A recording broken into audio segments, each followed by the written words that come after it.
కంచగచ్చిబౌలి భూముల అంశంపై ఇవాళ సుప్రీంకోర్టులో విచారణ జరగనుంది. జస్టిస్ బిఆర్ గవాయ్ నేతృత్వంలోని ద్విసభ్య ధర్మాసనం విచారించనుంది. హెచ్సిఓలో పర్యటించి అఫిడవిట్ను దాఖలు చేయాలని గత విచారణలో సిఎస్ శాంతికుమారిని అత్యున్నత న్యాయస్థానం ఆదేశించింది. ఈ మేరకు సిఎస్ ఇప్పటికే అఫిడవిట్ను దాఖలు చేశారు. సుప్రీం విచారణ నేపథ్యంలో ఏం జరుగుతోందన్న ఉత్కంఠ రేవంత్ సర్కారులో నెలకొంది.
ఇక కంచగచ్చిబౌలి భూముల అంశంపై ఇవాళ సుప్రీంకోర్టులో విచారణ జరగనుంది.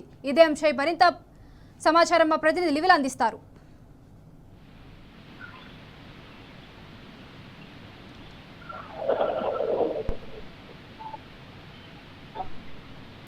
లివిల్ చెప్పండి.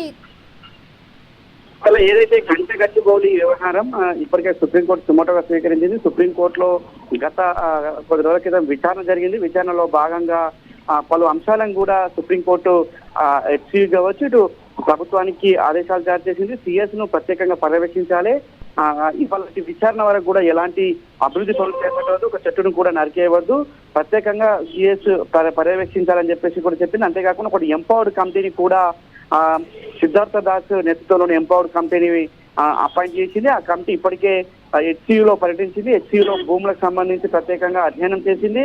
అంతేకాకుండా అటు హైదరాబాద్ సెంట్రల్ యూనివర్సిటీకి సంబంధించిన విద్యార్థులతో పాటు పలు ఎన్జిఓస్ తో కూడా సమావేశమైంది. ప్రత్యేకంగా బీఆర్ఎస్ పార్టీ మాజీ మంత్రి ఎమ్మెల్యే హరీష్ రావు నేతృత్వంలోని బృందం ప్రత్యేకంగా రిప్రజెంటేషన్ కూడా ఇచ్చింది. దానికి సంబంధించి కంచగచ్చిబౌలిలో చెట్లను నరికివేత కావచ్చు, వందలాది ఎకరాల్లో ఆ చెట్లను తీసివేయడం, వన్యప్రాణులన్నీ కూడా రోడ్లపైకి వచ్చి చనిపోవడం, అటు నెమళ్ళు కూడా ఆ చనిపోయిన నెమళ్ళు కూడా పెద్ద ఎత్తున ఆర్తనాదాలు వినిపించడం, ఇవన్నీ కూడా ఇప్పటికే అటు సీడీల రూపంలో, ఇటు పెన్ డ్రైవ్లు, అటు డాక్యుమెంటరీ టైప్ లో ఇప్పటికే బీఆర్ఎస్ పార్టీ ఒక రిప్రజెంటేషన్ ఇచ్చింది. ఖచ్చితంగా కంచగచ్చిబౌలి భూములకు సంబంధించి హైదరాబాద్ సెంట్రల్ యూనివర్సిటీకి చెందినట్లు ఉండాలి, ఖచ్చితంగా సెంట్రల్ యూనివర్సిటీకి సంబంధించి ఉండాలి. ఒక గ్రీనరీని పాడు చేస్తున్నారు. హైదరాబాద్ నగరానికి ఊపిరితిత్తులు లాంటి హైదరాబాద్ సెంట్రల్ యూనివర్సిటీ భూముల ఆ వేలం అనేది ఖచ్చితంగా ఇది రానున్న రోజుల్లో హైదరాబాద్ నగరానికి ఇబ్బందికరమవుతుంది. కాలుష్య పొరల్లోకి ఎప్పటికే హైదరాబాద్ నగరం వెళ్ళింది కనుక ఆపలేదు. అయితే ఈ నేపథ్యంలో ఇవన్నిటి నేపథ్యంలో ఇవాళ మరొకసారి విచారణ చేపట్టింది. విచారణలో భాగంగా జస్టిస్ గవాయ్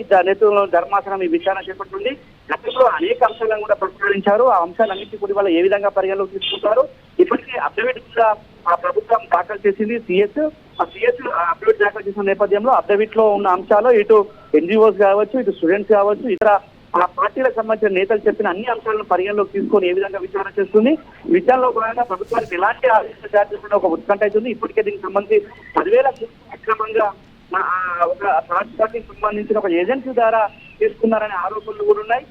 ఆరోపణల నేపథ్యంలో 10,000 కోట్ల స్కామ్ కూడా జరిగిందని చెప్పి ఇప్పటికే బీఆర్ఎస్ పార్టీ ఆరోపిస్తుంది.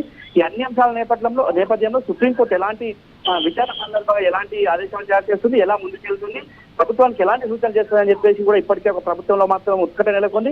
ఏదేమైనప్పటికీ మరి కాసేపట్లో జస్టిస్ గవాయ్ నేతృత్వంలో ధర్మాసనం ఈ కంచగచ్చిబౌలి భూముల వ్యవహారానికి సంబంధించి విచారణ చేపట్టింది. ఇప్పటికైతే గతంలో ఇచ్చిన విచారణకు సంబంధించి అటవీ ప్రాంతాన్ని ఏ విధంగా ధ్వంసం చేస్తారు, ఆ వన్యప్రాణులకు ఆటంకం కలిగే విధంగా మీరు ఇబ్బందులకు గురి చేశారని చెప్పేసి కూడా ప్రభుత్వంపై సీరియస్ అయింది. ఈ నేపథ్యంలో వాళ్ళ ఈ విచారణ కూడా ఏ విధంగా ఉండనుంది అనేది కూడా ఒక కొత్త ఉత్కంఠ అయితే నెలకొంది. అఖిల,